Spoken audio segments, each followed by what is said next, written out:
죄인 된 우리가 예수 그리스도를 통해 베푸신 은혜를 오직 믿음으로서만 우리가 하나님 앞에 설 수 있으며 의롭게 된다는 이 복음의 진리를 우리가 분명하게 확실하게 깨닫는 것은 너무나 중요합니다.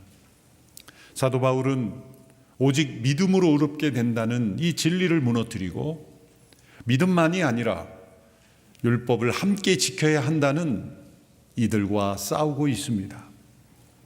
사람들은 오직 믿음으로만 의롭게 된다라는 이것에 대하여 불편함을 느낍니다. 우리 자신의 어떤 행위를 더하는 것을 더 확실하다고 느낍니다. 우리의 행위에 대한 보상으로 얻는 그 무엇을 더 확실하다고 느끼고 그것을 더 편안해 하기 때문입니다. 그것은 인간의 타락한 실상을 깨닫지 못한 것이요, 하나님께서 인간을 구원하시기 위해 행하신 놀라운 구원의 계획을 거부하는 어리석은 일입니다. 때로 거짓된 진리가, 거짓 진리를 왜곡하는 거짓된 사상이 우리 귀에 솔깃하게 들리는 것은 합리적인 탈을 쓰기 때문입니다. 우리 하나님의 구원의 복음은 합리적이지 않습니다. 죄인된 이들을 구원하기 위하여 의인이 죽임 받는 것, 그것이 어떻게 합리적일 수 있겠습니까? 영광스러운 분이 영광을 내려놓고 죽음에 이르기까지 수치와 모욕을 당한 것이 어떻게 합리적일 수 있겠습니까? 합리적으로 말하자면 하나님께서는 그 아들을 내어주시면 안 됩니다. 죄인된 인간이 죄 가운데 죽도록 처벌하시면 됩니다. 내버려 두시면 됩니다. 죄 가운데 있는 이들을 구원하시기 위해서 자신을 희생하시는 것, 그 희생이 어찌 합리적입니까? 죄를 지은 자는 죄에 합당한 대가를 치르면 되는 것이고, 의로운 이는 의를 지키면 되는 것인데, 의로운 분이 불의한 이들을 대신하여 희생 제물이 된다는 것, 그것은 불합리한 것입니다. 그래서 하나님의 복음은 세상의 사람들이 볼 때는 어리석어 보이는 것입니다. 바보처럼 보이는 것입니다. 그러나 사랑은 사랑하는 이를 위하여 바보가 되는 것이고, 사랑하는 이를 위하여 불합리한 희생을 하는 것입니다. 그리고 우리를 오직 의롭다 하시는 이 하나님의 은혜, 우리는 믿음으로 그것을 받아들일 뿐입니다. 하나님은 이 구원의 복음을 이루시기 위하여 역사 속에 많은 인물들을 택하여 역사하셨습니다. 하나님이 역사 속에 택하여 일하신 사람들에게 주신 말씀, 또 행하신 일들은 서로 연결이 되어 있습니다. 놀랍게도 성경 역사에 나타난 모든 인물들과 하나님께서 말씀하신 내용들, 역사하신 일들은 연결이 되어 있습니다. 그들은 서로 만나지도 못했고 알지도 못했고, 심지어 그 이전에 있던 문서들을 그 후대 사람들이 읽지도 못했습니다. 그런데 놀랍게도 성경에 쓰임받은 인물, 또 성경의 각 권의 저자로 쓰임받은 사람들은 놀랍게도 한 가지의 목표를 향하여 그 모든 물줄기가 향하고 있었습니다. 그것은 예수 그리스도이십니다. 서로 모여 편집 회의를 할 수도 없는, 서로 다른 시대, 서로 다른 문화, 서로 다른 사람들이 어떻게 일관된 주제를 향하여 나갈 수 있을까? 그것은 성경의 저자가 한 분 하나님이시며 성령의 감동을 따라 쓰임받은 사람들일 뿐이라는 걸 우리에게 알려줍니다. 그래서 마틴 루터는 성경의 모든 주제를 요약하고 또 요약하고 요약하면 한 단어로 요약이 되는데, 그것은 예수 그리스도이시다. 만일 성경에서 예수 그리스도를 제외시킨다면 성경은 껍데기밖에 남지 않는 책이 될 것이라고 말했습니다. 하나님께서 이렇게 예수 그리스도를 믿음으로 의롭게 된다라는 이 믿음의 진리를 우리에게 알려주시기 위하여 먼저 부르심을 받은 인물이 바로 아브라함입니다. 아브라함에게 주신 이 약속, 그것은 우리가 예수 그리스도를 믿음으로 의롭게 된다는 것을 구체적으로 보여주기 위하여 택하신 인물입니다. 사도 바울은 지금 믿음 위에도 율법을 함께 지켜야 된다는 이들과 싸우면서 이 구약의 아브라함에게 주신 약속을 인용하고 있습니다. 그리고 그들이 중요시하는 모세의 율법과 대조함으로써 그들의 주장이 왜 잘못되었는지를 설명하고 있는 것입니다. 이 아브라함에게 주신 약속은 모세에게 주신 약속보다 율법보다 오늘 17절의 말씀에 보면 430년 전에 주어진 것이다 말씀하고 있습니다. 어느 시점으로 430년을 계산했는지 우린 정확하게 할 수 없지만 대략적으로 그 시기는 맞습니다. 바울의 주장은 이것입니다. 아브라함의 약속이 모세 율법보다 430년 전에 주어졌는데 아브라함이 하나님께로부터 의롭다는 여김을 받은 것은 율법이 없었을 때이다. 아브라함은 믿음으로 하나님께 의롭다함을 받았다. 우리가 지난주에 함께 살펴본 3장 전반부의 본문에서 아브라함이 어떻게 의롭다함을 받았는지 그 내용이 나오죠. 창세기 15장 6절에서 아브라함은 하나님께로부터 아들을 주신다는 약속을 받았지만 그 믿음으로 응답하지 못했습니다. 그래서 양자를 드리라는 하나님의 뜻이 아닌가라고 하나님께 말씀드렸지만 하나님께서는 아니다. 내 몸에서 날 자가 내 후사가 되리라. 그리고 밖으로 데리고 나가 별을 보여주셨습니다. 많은 별을 보여주시며 거듭 말씀하실 때 아브라함의 마음속에 믿음이 일어났습니다. 하나님은 그 믿음을 보시고 의로 여기셨다라는 말씀이 성경에 처음으로 등장합니다. 창세기 15장 6절의 말씀이죠. 아브라함이 믿음으로 얻게 된 시점은 율법이 주어지기 430년 전의 일이다. 그러면 율법이 있지도 않은 때에 하나님께서 인간을 의롭다 하시는 것을 말씀을 믿는 계시와 말씀을 약속을 믿는 그 믿음을 의로 여기시기로 작정하셨다면 율법이 주어진 이후에도 율법으로 의롭게 되는 것이 아닌 믿음으로 의롭게 되는 것이 아니겠느냐라는 논리로 설명하고 있습니다. 이 약속과 율법은 하나님께서 구원의 역사를 이루시는데 사용한 두 개의 중요한 축입니다. 이 바울의 설명은 구약의 역사의 흐름을 이해할 수 있는 매우 중요한 설명이 되는 것입니다. 한편으로 하나님의 약속이 등장합니다. 많은 인물들을 통하여 아브라함뿐만 아니라 여러 다윗 또 선지자들 통해서 많은 약속들을 주시죠. 그 가운데 이 율법을 계속 하나님은 리마인드 시킵니다. 모세에게 주신 율법을 선지자들을 통해서 그 백성들을 꾸짖을 때 언제나 율법을 다시 인용합니다. 율법에 뭐라고 기록이 되어 있느냐? 너희들이 멸망받은 것은 이 율법에 합당하지 않기 때문이다라고 계속해서 그 율법을 리마인드 시킵니다. 한편으로는 약속이 계속 말씀되며 강조되고 또 한편으로는 율법이 계속 강조되는 이유가 무엇일까요? 바울이 주는 이 관점이 매우 중요한 겁니다. 무엇이 우선이냐? 그리고 무엇이 무엇을 보완하는 것이냐? 라고 할 때 하나님의 약속이 먼저 주어졌다. 430년 전에 먼저 주어졌으므로 약속의 출발점이 율법의 출발점보다 훨씬 더 이전이기 때문에 이후에 주어지는 모든 이 관계 속에서 율법이 약속을 보완하는 역할이다. 그리고 그 율법은 약속을 무력화할 수 없다. 하나님의 약속이 이루어지는 그 과정 속에 하나님께서 도구 사용하시는 것이 율법이요, 그 통로요, 그것을 보완하는 역할이 바로 율법이다. 그러므로 믿음으로 의롭게 된 아브라함의 모델, 그 믿음의 모델을 이어가는 과정 가운데 율법은 쓰임받은 것뿐이다. 그것을 설명하기 위해서 오늘 3장 15절 이하에서 5가지 율법의 기능을 간략간략하게 요약함으로써 율법이 어떻게 약속을 이루는 도구가 되는지, 보완의 역할을 하는지를 설명하고 있는 것입니다.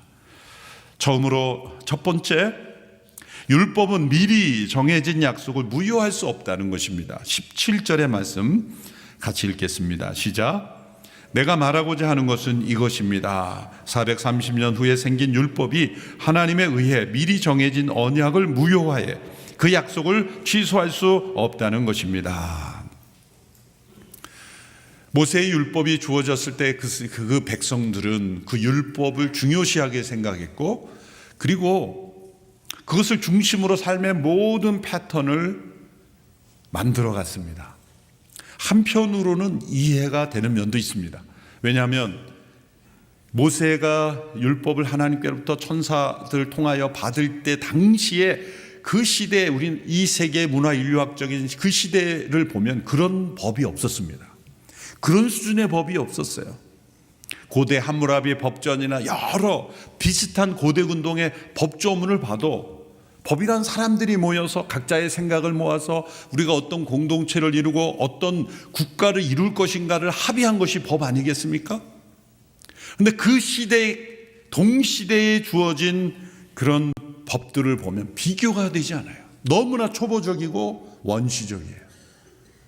그러나 모세 율법을 보면 오늘 이 시대에도 적용할 수 있는 탁월한 내용을 담고 있어요.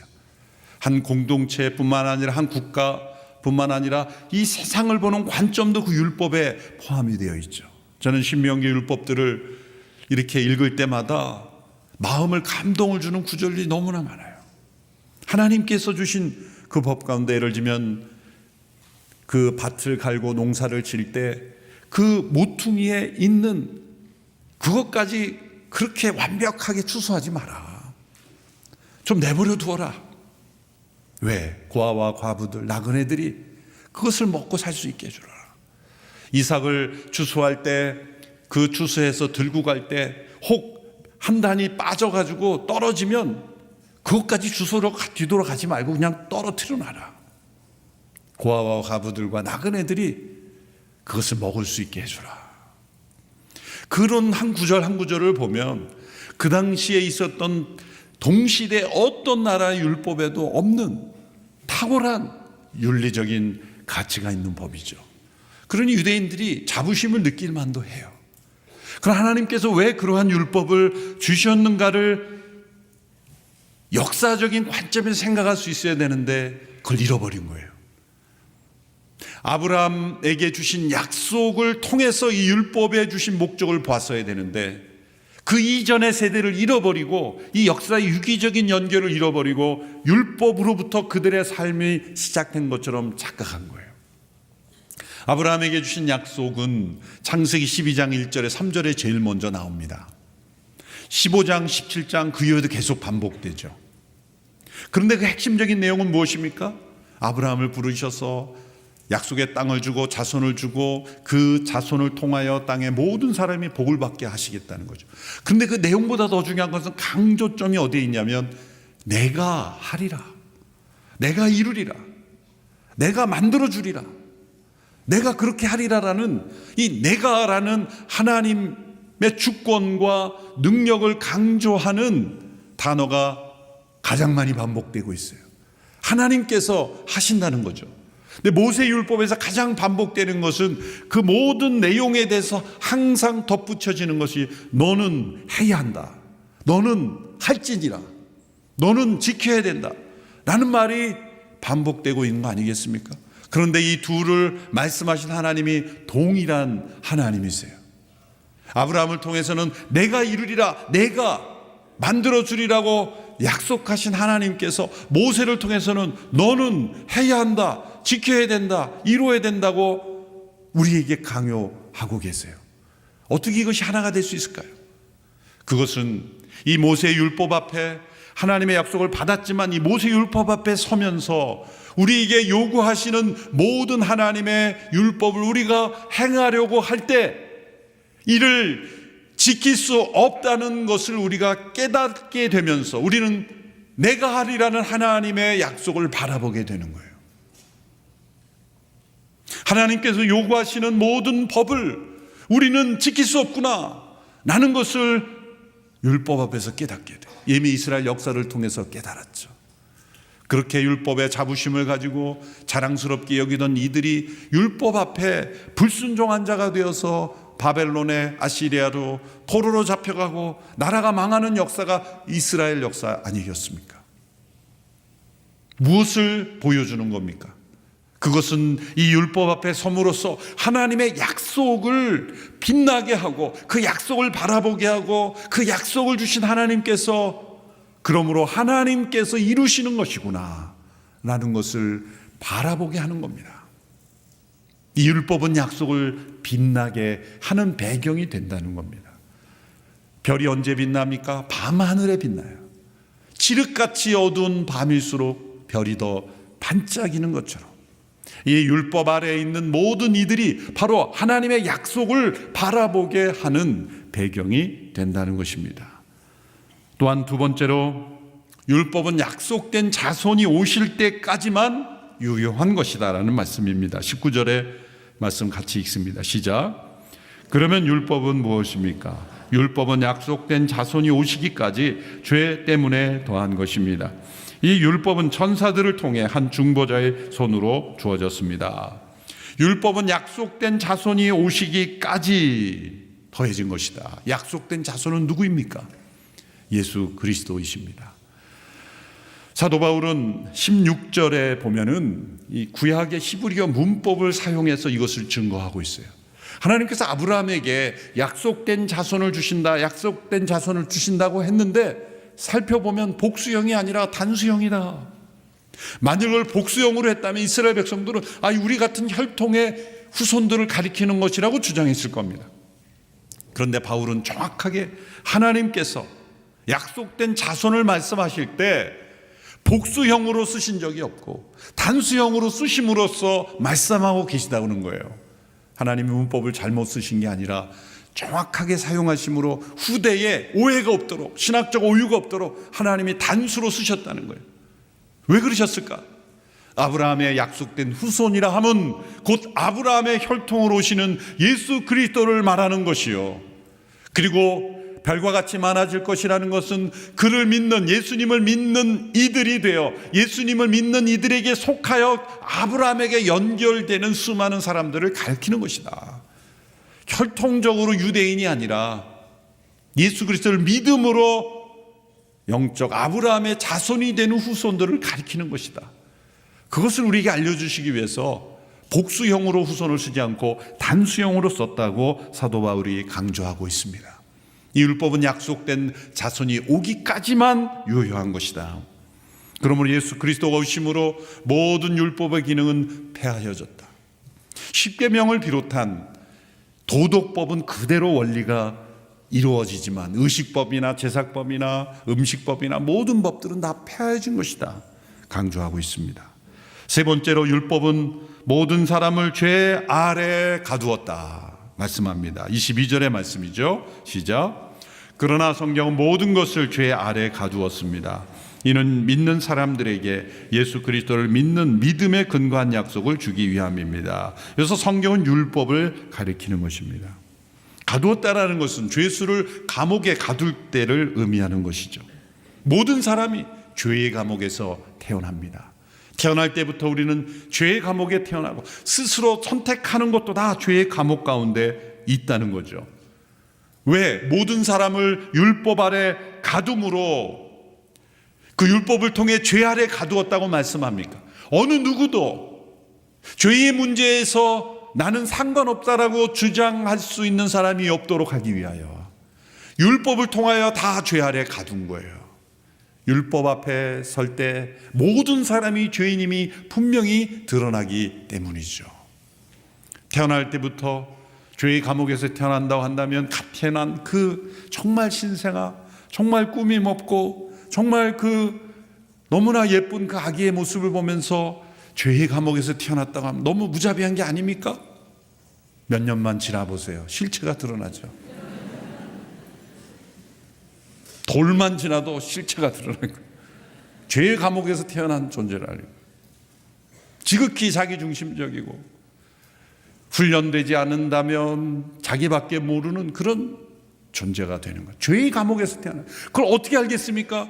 율법 앞에 설 때 모든 사람이 다 죄의 감옥에서 태어났다는 것을 알게 되죠. 또 네 번째로 율법은 모든 사람을 매여 있게 한다 이런 표현을 썼습니다. 23절 보십시오. 믿음이 오기 전에는 우리가 율법 아래 매여 장차의 시대 믿음의 때까지 갇혀 있었습니다. 여기서 매여 갇혀 있다는 것은 전쟁 용어입니다. 전쟁의 포로가 되어서 이제 감시받고 자유를 박탈되어 포로 수용소에 있는 상태를 가리키는 말이죠. 우리 모두가 죄의 포로가 되어 사단의 종이 되어 있다. 죄를 짓는 순간 우리는 빚진 자가 되는 거예요. 죄의 빚진 자가 되어서 포로가 되어 끌려다니는 것입니다. 포로된 자에게는 자유를 갈망하게 돼 있어요. 율법은 우리 모두가 죄의 포로가 되어 있다, 죄에 매여 있다는 것을 깨닫게 함으로써 자유를 갈망하게 하는 그러한 기능을 한다는 것입니다. 마지막 다섯 번째로, 율법은 모든 사람을 인도하는 선생이 된다라고 말씀했습니다. 24절, 25절 말씀 같이 읽습니다. 시작. 그래서 우리는 그리스도의 때까지 우리를 인도하는 선생이 됐습니다. 이는 우리로 하여금 믿음으로 의롭다고 인정받게 하려는 것입니다. 그러나 이제는 믿음이 왔으므로 우리는 더 이상 율법이라는 선생 아래 있지 않습니다. 이 선생이라는 단어가 번역하기가 어렵습니다. 우리말엔 선생이라고 되어 있지만 개역 개정에서는 초등교사, 초등학교 교사라는 뜻이 아니죠. 번역하기가 어렵습니다. 개역 번역에서는 몽학 선생 이렇게 번역을 했어요.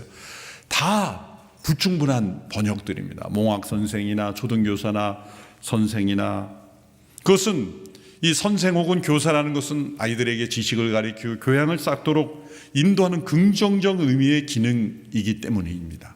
그런데 선생이라고 번역된 헬라어 파이다고고스라는 것은 우리가 생각하는 그런 교사, 선생이라는 기능이 아닌 좀 특수한 기능을 가진 사람입니다. 오늘날에는 그런 기능이 사실 없어요. 그래서 번역이 힘든 겁니다. 당시에 이 파이다고고스라고 불리는 사람은 좀 경제적으로 안정된 가정의 자녀를 훈육하기 위해서 뭐 등하굣길에 이렇게 보호자나 인도자가 될 뿐만 아니라 그 아이의 일거수일투족에 감시하며 잘못을 꾸짖고 야단치고, 그래서 그 당시에 그림들을 보면 이 파이다고고스가 매를 들고 있습니다. 아이 앞에. 그 누구냐, 부모가 아니라 종인데 그 자녀를 올바로 버릇없이 자라지 않게 하기 위하여 훈육의 그 권한을 준 거예요. 그래서 야단치는 역할, 꾸짖는 역할, 잘못된 것을 때로 체벌할 수 있는 그러한 권한을 부여했다는 거예요. 오늘날 그런 기능이 없기 때문에 이 번역이 어려운 거예요. 그 당시 일반적인 의미의 교사, 선생을 의미하는 디다스칼로스라는 그 단어는 따로 있었기 때문이죠. 생각해보면 우리나라 사회에서 이런 기능이 어떤 기능인가 생각해 보니까 요즘에는 그런 기능이 아마 없죠.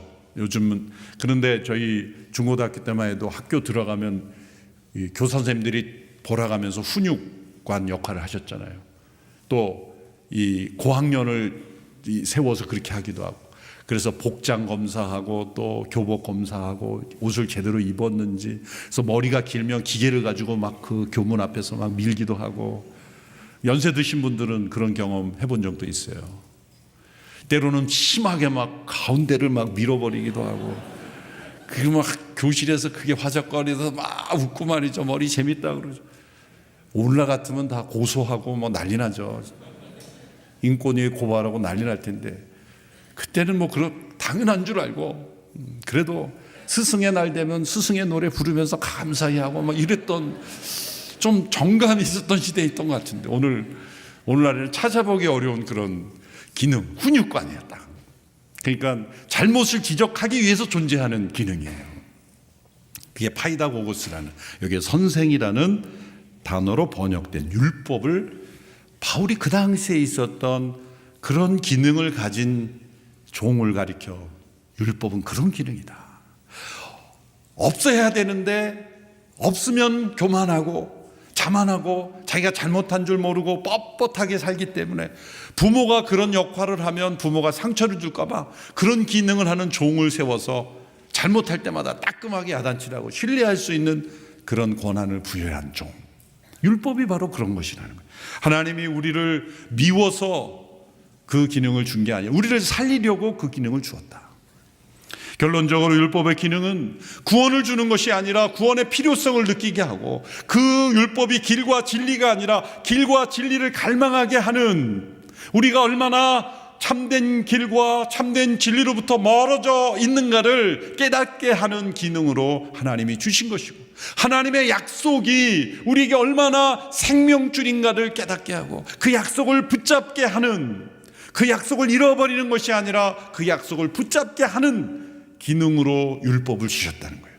그래서 약속을 더 빛나게 하고, 약속을 바라보게 하고, 그 약속으로 하나님이 행하신 일들을 믿음으로 받아들여야만 한다는 것. 왜? 우리 자신에게는 절망이기 때문에. 이것을 잘 요약한 존 스토트 목사님의 요약을 제가 읽어드리겠습니다. 앞서 제가 말씀드린 것을 이분이 잘 요약했어요. 율법이 우리를 쳐서 상하게 해야 비로소 우리는 상처를 싸맬 복음의 필요성을 인정하게 된다. 율법이 우리를 체포하여 옥에 가두어야 비로소 우리는 자신을 해방시켜 주실 그리스도를 갈망하게 된다. 율법이 우리를 정죄하고 죽여야 비로소 우리는 칭의와 생명을 얻고자 그리스도를 부르게 된다. 율법이 우리를 자신에 대한 절망으로 몰아가야 비로소 우리는 예수님을 믿게 된다. 율법이 우리를 지옥에까지 낮추어야 비로소 우리는 자신을 천국으로 올려줄 복음으로 돌아서게 된다. 그래서 율법 앞에 서게 하신 것입니다. 아브라함에게 주신 약속만으로 하나님이 이끄셨다면 그 백성은 약속의 소중함을 깨닫지도 못하고 하나님이 행하신 걸 자신이 했다고 우기는 거예요. 그러나 모세의 율법 앞에서 그들이 절망하고 그 율법 앞에서 자신들이 얼마나 더럽고 추한 존재인가를 깨달을 때 하나님께서 약속을 주신 것을 이루셨다는 것을 붙잡고 그 믿음으로 받아들이는 구원에 이르게 된다는 거죠. 그러므로 율법은 우리에게 철저하게 행위만을 요구합니다. 완전한 행위를 요구합니다. 일체의 타협이 없습니다. 예를 들어 100개의 율법이 주어졌다면 어떤 사람은 50개를 지키고 어떤 사람은 99개를 지킨다 할지라도 똑같이 단 한 개의 율법도 지키지 못하면 율법은 불합격 처리하는 거예요. 율법의 저주 아래 처하게 되는 거예요. 아니, 불공평하지 않습니까? 나는 그래도 99개까지 지켰는데 어떻게 50개 지킨 사람과 똑같이 나를 대할 수 있으면, 이것이 세상의 선이라는 관점에서 볼 때 그래도 나는 저 사람보다는 선한데요라고 아무리 주장해봐야 완전한 행위가 아닐 때는 다 불합격인 거예요. 여러분, 절벽에서 매달려서 밧줄을 잡고 있는 사람이 떨어질 때 몇 번을 밧줄을 끌어야 떨어집니까? 단 한 번만 끊어줘도 떨어지는 거예요. 10번 끊어야 떨어지는 게 아니죠. 율법은 완전을 요구합니다. 그러나 우리는 완전하지 못합니다. 그러나 정반대로 예수 그리스도의 복음은 우리에게 철저하게 믿음만을 요구합니다. 왜? 우리의 행위는 선한 행위일지라도 그 안에 죄가 스며들어 있기 때문에요. 우리의 행위는 완전히 오직 믿음만을 요구해요. 율법은 정반대로 행위만을 요구해요. 율법 앞에 나갈 때 그래서 나는 믿음이 있는데 행위가 뒤따르지 않습니다라고 해요. 소용없습니다. 행위를 보여야 돼요. 그런데 우리 하나님의 복음은 우리에게 행위를 요구하지 않습니다. 오직 믿음만을 요구합니다. 왜 그럴까요? 거기에 행위를 더하는 순간 오직 하나님의 은혜로 받는 구원을 마치 우리 스스로가 잘나서 이룬 것처럼 그 하나님의 영광을 가리기 때문이에요. 오직 우리는 그 은혜를 믿음으로 받아들일 뿐이에요. 그 믿음을 의로 여기시는 겁니다. 놀랍게도 오직 이 하나님이 행하신 모든 일을 처음부터 끝까지, 머리끝부터 발끝까지, 처음부터 마지막까지 오직 예수님이 행하신 일을 믿음으로 받아들임으로 의롭게 된 것을 믿는 자는 놀랍게도 선한 행실을 하게 돼요. 의롭게 되기 위한 행실이 아니라 의롭게 된 자로서 변화된 삶을 살게 되는 것입니다. 이것은 오직 은혜에 대한 응답일 뿐입니다. 이러한 변화를 우리에게 가져다 주는 거죠. 철로 역정의 저자이신 존 번연도 이러한 차이를 문학가답게 문학적 표현으로 이렇게 설명해서 율법은 우리에게 달리라고 명령한다. 그러나 손도 발도 주지 않는다. 그러나 복음은 우리에게 더 기쁜 소식을 주는 것은 우리에게 날아가라고 하며 날개를 달아 주시는 것이다. 아름다운 표현입니다. 그러므로 믿음 이외의 율법도 지켜야 된다는 이들의 주장은 허구이며 거짓이며 잘못된 것이다. 이제 그리스도께서 오심으로 이제 믿음의 때가 왔다. 오늘 본문에도 믿음의 때가 오기까지, 믿음이 오기까지, 믿음이 왔다, 이렇게 주장하는 거예요. 하나님은 오직 믿음으로 예수 그리스도가 행하신 일을 받아들이는 이 때를 위해 하나님이 역사하셨고, 그래서 이거 역사의 분기점이 되고 BC와 AD가 구분되는 것입니다. 예수 그리스도 그분을 믿음으로 사는 삶으로 변화된 거예요. 우리에게 어떤 변화가 있는지를 세 가지로 간략하게 요약합니다. 첫째로 우리는 그리스도를 통하여 하나님의 가족이 되었습니다. 26절에서 27절 같이 읽습니다. 시작. 여러분은 모두 그리스도 예수 안에서 믿음으로 하나님의 아들들이 됐습니다. 그리스도와 합해 세례를 받은 사람은 모두 그리스도로 옷 입었기 때문입니다. 이 그리스도로 옷 입는다는 의미가 어떤 의미일까요? 하나님의 유일하신 아들은 예수 그리스도 한 분뿐입니다. 우리는 하나님의 피조물입니다. 예수님은 하나님께서 낳으신 아들이에요. 우리는 하나님께서 낳은 자녀들이 아니에요. 우리는 하나님께서 흙으로 생기를 불어넣은 피조물이에요. 낳은 예수님과 만들어진 우리인데, 피조된 우리들이 타락하여 하나님을 배반하고 악에 속한, 죄에 속한 종이 되었을 때, 사단의 자녀들이 되었을 때, 하나님은 낳으신 그 아들을 통하여, 그 아들의 희생을 통하여 피조된 우리들을 그분으로 옷 입히셔서 다 우리를 하나님의 자녀들이 되게 하셨다는 거예요. 여기 아들들이라는 면에서 딸들 우리는 예외하는 거냐 섭섭해하지 마세요. 왜 이게 아들들이라 그랬냐면, 예수님이 하나님이 낳으신 아들이기에 그분 안에서 그분처럼 우리를 양자로 받아주셨다는 거예요. 입양하셔서 하나님의 가족이 되게 하셨다. 그래서 그리스도로 옷 입히셨다는 거예요. 피조물인 우리를 하나님의 자녀들이 되게 하셨다는 거예요. 얼마나 놀라운 변화입니까? 그분 안에 있는 생명을 우리에게 넣어주시고, 그분으로 우리를 옷 입혀주시고, 그분의 의로 우리를 덧입혀 주셔서 피조물인 우리를 하나님의 자녀가 되게 하셨다는 이 놀라운 변화를 하나님이 이루셨다는 거예요. 둘째로, 그러므로 우리는 그리스도 안에서 하나가 되었다는 것입니다. 28절의 말씀 같이 읽습니다. 시작. 유대 사람도 없고 그리스 사람도 없고 종도 없고 자유인도 없고 남자도 없고 여자도 없습니다. 여러분 모두는 그리스도 예수 안에서 하나이기 때문입니다. 율법이 모든 사람을 예외 없이 죄 아래 가둠으로써 죄인임을 깨닫게 하는 것처럼, 마찬가지로 복음도 모든 사람을 예외 없이 믿음으로 의롭게 함으로 하나 되게 하는 것입니다. 인종이나 계층이나 성별이나 모두 그리스도 안에서 평등한 존재가 되게 하셨습니다. 구분이 없다는 것이 아닙니다. 구분 자체가 사라진다는 것이 아니죠. 여기에 남자도 없고 여자도 없습니다, 이 말씀을 이상하게 해석하는 분들이 있어요. 남자를 여자처럼, 여자를 남자처럼 생각할 수 있겠다는 해석이 아니죠. 구분이 없어진 게 아니라 이런 성별, 인종, 어떠한 계층의 구분이 예수 그리스도 안에서 믿음으로 의롭게 된다라는 이 평등한 하나님의 은혜를 무너뜨릴 수 없다는 거예요. 사회적 차별을 없애려는 수많은 법과 제도들이 존재했지만, 법과 제도로 사람 내부의 깊은 인식 속에 있는 이 차별은 사라지지 않습니다. 그것은 오직 예수 그리스도 앞에서 우리 모두가 죄인이며 율법 앞에 죄 아래 갇힌 자였지만 그리스도로 의롭게 된 용서받은 죄인이라는 이 하나님의 은혜에 대한 고백만이 그 공동체를, 그 사회를 차별 없는 사회로 만드는 것입니다. 더 나아가 셋째로 우리는 약속의 상속자가 되었습니다. 3장 29절 함께 읽겠습니다. 시작. 만일 여러분이 그리스도께 속한 사람이면 여러분은 아브라함의 자손이요 약속을 따른 상속자입니다. 20대 젊은 시절 제가 이 말씀을 읽는 가운데 저는 전율을 느꼈습니다.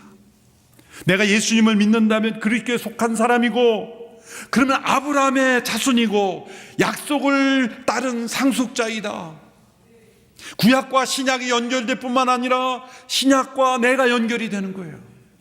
성경의 역사가 고대 문서로 끝나는 게 아니라 살아있는 문서가 되는 것이고, 나의 믿음이 역사적인 계승을 이어가는 믿음이 되는 거예요. 아브라함의 모든 이야기가 나의 이야기가 되는 거예요. 예수 그리스도 안에서. 진정한 아브라함의 자손은 혈통적인 유대인이 아니에요. 예수 그리스도를 믿는 이들이라는 거예요. 그리스도께 속한 자가 아브라함의 자손이 거꾸로 올라가는 겁니다. 이제 아브라함의 약속을 통해서 설명했죠. 이제 다시 역으로 우리가 예수 그리스도를 믿기에 이제는 아브라함의 모든 약속이 이제 우리에게 주어진다. 율법은 폐하해졌다. 율법은 일시적인 것이다. 그 약속이 이제 율법을 통하여 우리에게 구원의 약속으로 나타났다. 그리고 그 약속이 우리에게 주어졌다는 거예요. 여러분, 이것을 깨달을 때 우리는 시간의 흐름 속에 표류하는 존재가 아니라는 것을 깨닫습니다.